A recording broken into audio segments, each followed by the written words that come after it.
North Carolina holds a sharp contradiction behind its grand mountain and coastal landscapes. On the map of this state, points of settlement do not always mean thriving life. Some are wooden markers for industries that have collapsed, while others are communities still struggling against time. Yes, we are not only talking about ruins that have blended into the forest, but also asphalt roads that still have zip codes while losing residents every year. From textile villages frozen in the past to towns slowly being swallowed by water or economic crisis, here are 15 places in North Carolina that have been, and still are, on the edge of becoming ghost towns.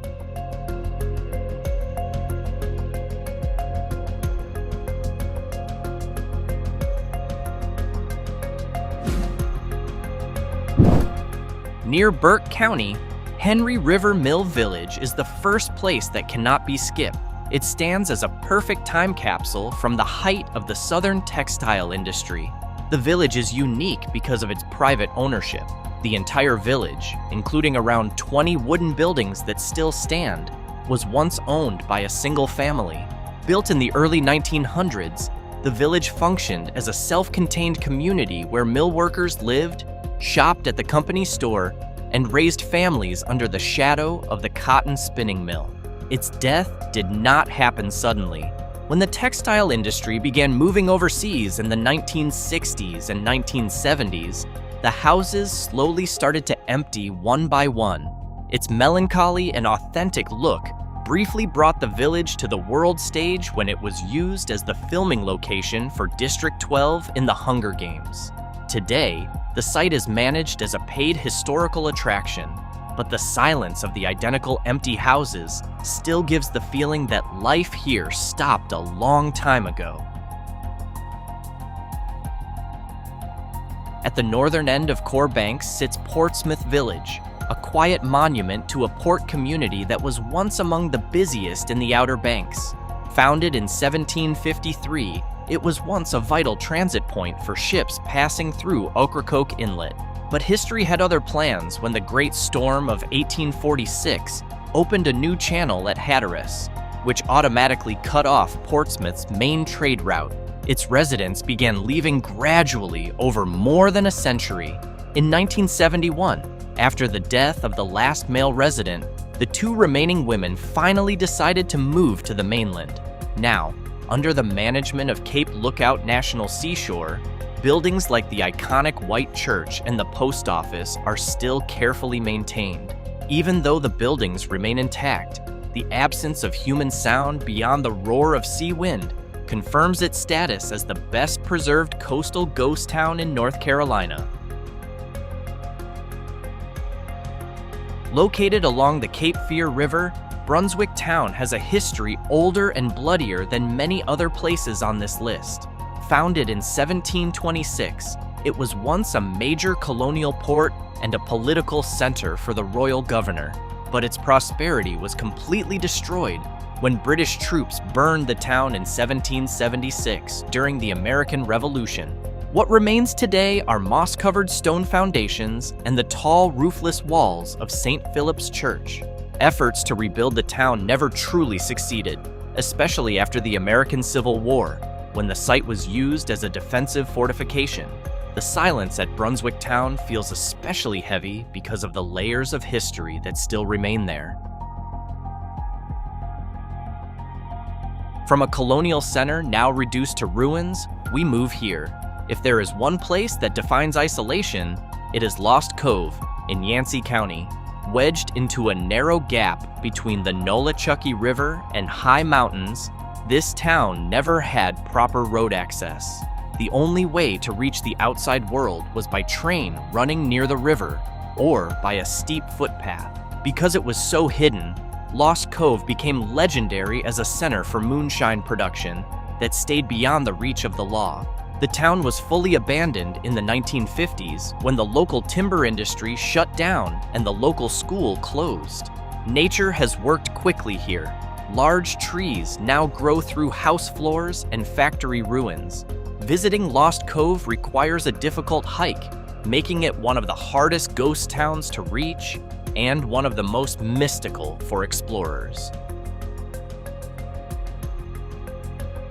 Moving into Northampton County, we come to Garysburg. Unlike the earlier places, this town still exists on paper, but economically, it is dying. The data shows a steady population decline every decade, with poverty levels far above the state average. Yes, Garysburg is a clear example of what happens when a small-scale agricultural economy loses its competitiveness. Along its main road, the view is dominated by boarded-up storefronts and peeling paint. There was no major disaster here, only a slow death caused by the lack of jobs for younger generations. Those who finish school leave for Charlotte or Raleigh, leaving Garysburg as a place populated mostly by older residents, with infrastructure beginning to give in to age. Meanwhile, Princeville holds an extraordinary place in history. It was the first town in the United States founded and led by formerly enslaved Black Americans after the Civil War. But its location on the Tar River floodplain has become an endless curse. Since its founding in 1865, the town has been devastated by major floods again and again, most severely during Hurricane Floyd in 1999 and Hurricane Matthew in 2016. Today, Princeville itself stands on the edge of physical disappearance. Even though residents have a very deep emotional bond with their land, the cost of rebuilding after each disaster has become almost impossible to bear.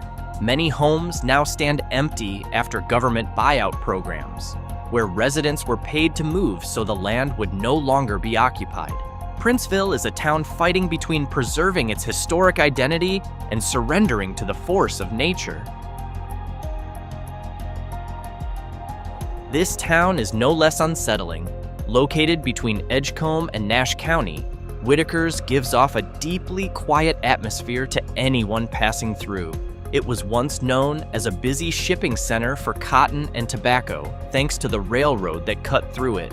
But now, trains mostly pass through without stopping. Its downtown looks like a movie set that was left behind. Rows of old brick buildings with sagging awnings greet anyone who comes by. The reason this town seems headed toward ghost town status can be seen in its sharp decline in commercial activity.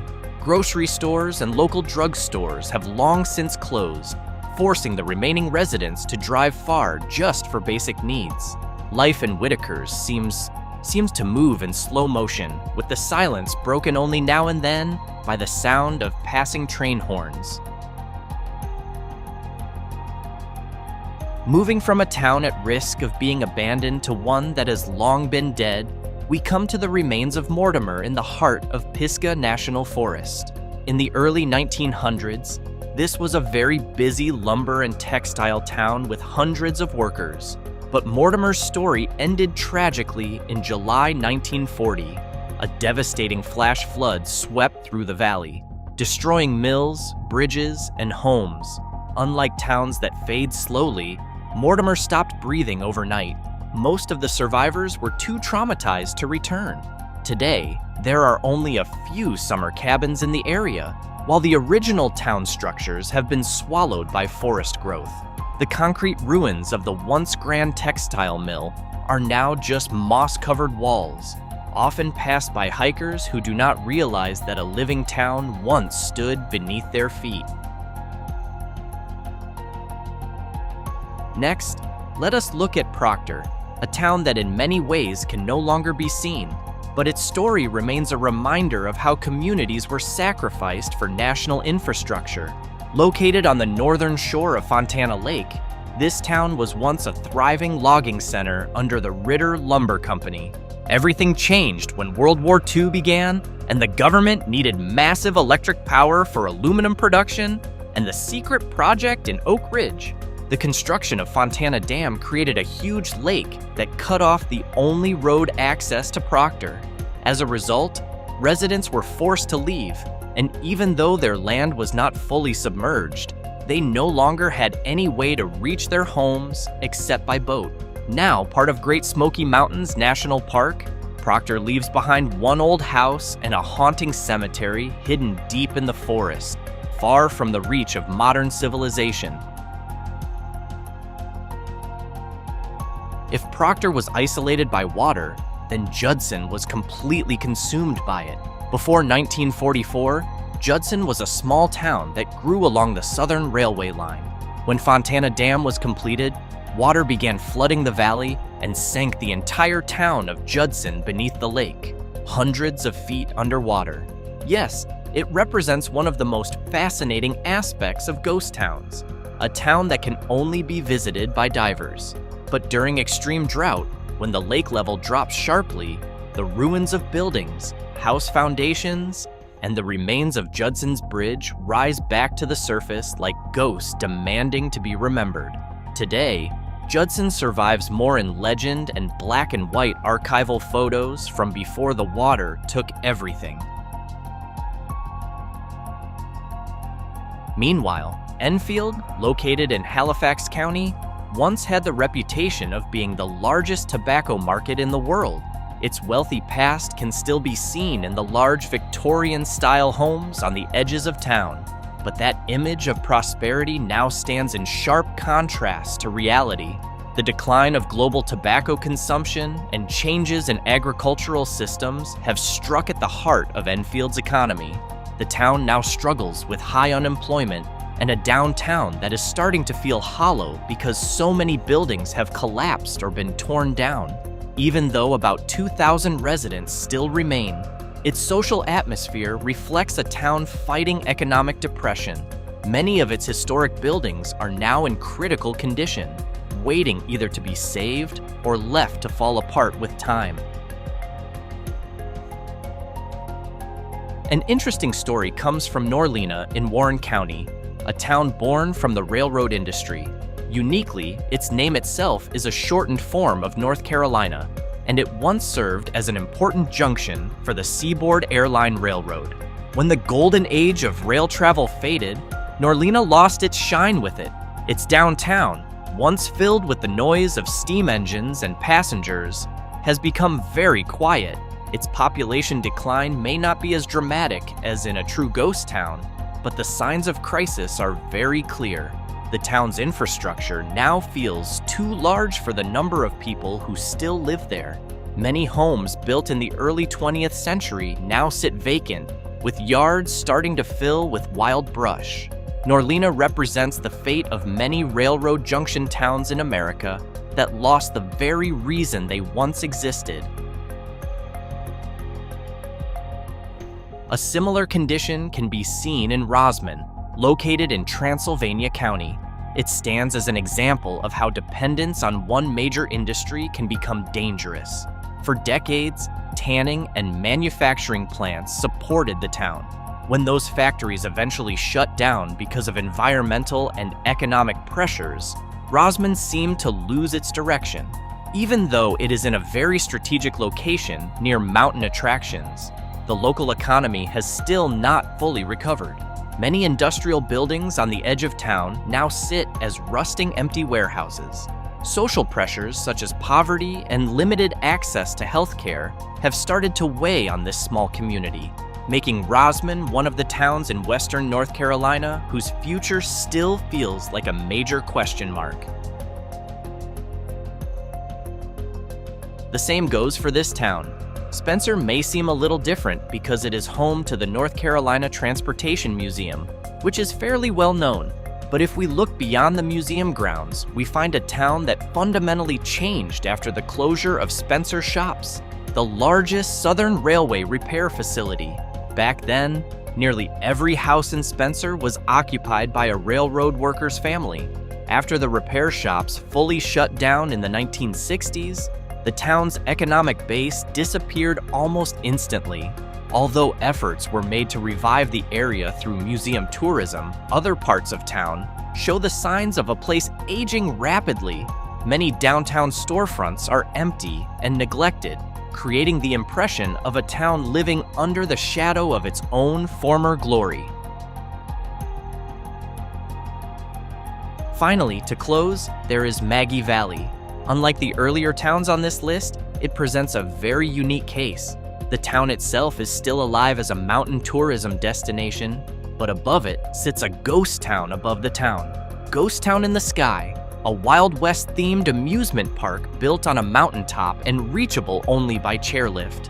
Once drew millions of visitors in the 1960s and 1970s. Now, the park has truly become a ghost town in the most literal sense. Cowboy-style wooden buildings, rusting roller coaster tracks, and dusty streets above the clouds now sit abandoned because of safety and management problems. The presence of a decaying amusement park above Maggie Valley creates a haunting feeling and serves as a warning that tourism trends can change as quickly as mountain weather, leaving behind a fantasy ruin now inhabited only by the wind. So what can be concluded from the stories of these towns? These 15 places in North Carolina show that a settlement is like a living organism. It can grow, but it can also fall ill and eventually die. Whether because of natural disasters, dam construction, or simply the shifting currents of the global economy, these towns teach us about the fragility of human civilization. In the end, visiting them or learning about them is not just a matter of nostalgia, but a reflection on how we treat the places we call home before they truly become nothing more than names in a history book. What do you think?